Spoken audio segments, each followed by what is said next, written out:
చిత్తా నక్షత్రం మొదటి పాదం వారు పఠించవలసిన విష్ణు సహస్రనామ స్తోత్రం మరియు వివరణ ఈ వీడియోలో తెలుసుకుందాం.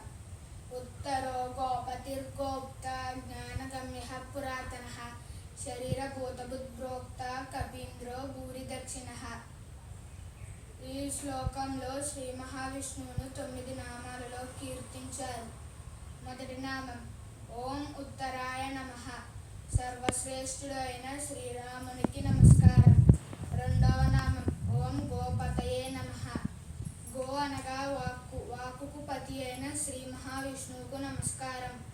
మూడవ నామం ఓం గోప్రతే నమః, సకల జీవులను కాపాడేవాడైన శ్రీనారాయణుడికి నమస్కారం.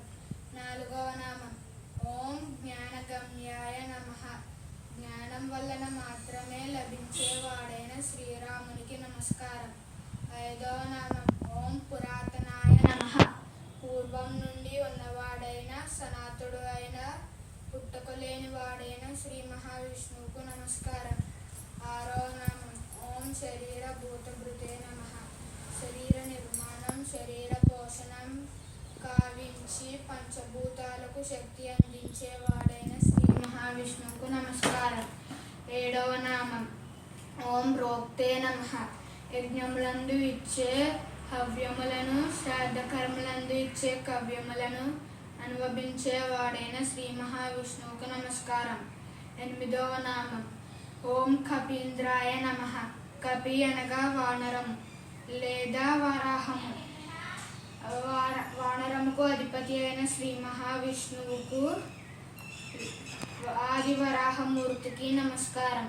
తొమ్మిదవ నామం ఓం భూరి దక్షిణాయ నమః, మానవులు చేసే పుణ్యకర్మలకు దక్షిణ అందించేవాడైన శ్రీ మహావిష్ణువుకు నమస్కారం.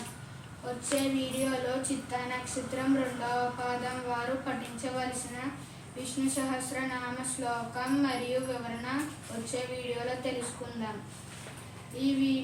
ఈ ఛానల్ మీకు విష్ణు సహస్రనామ స్తోత్రాలు మరియు వివరణ చెబుతుంది.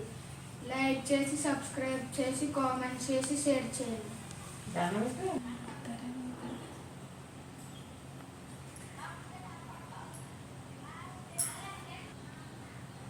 క్రితం వీడియోలో జ్ఞాననేత్ర ఛానల్లో అశ్విని, భరణి, హస్త, స్వాతి నక్షత్రాలు 4 పాదాల వారు పఠించవలసిన విష్ణు సహస్రనామ స్తోత్రం మరియు వివరణ ఆ వీడియోలో ఉంది.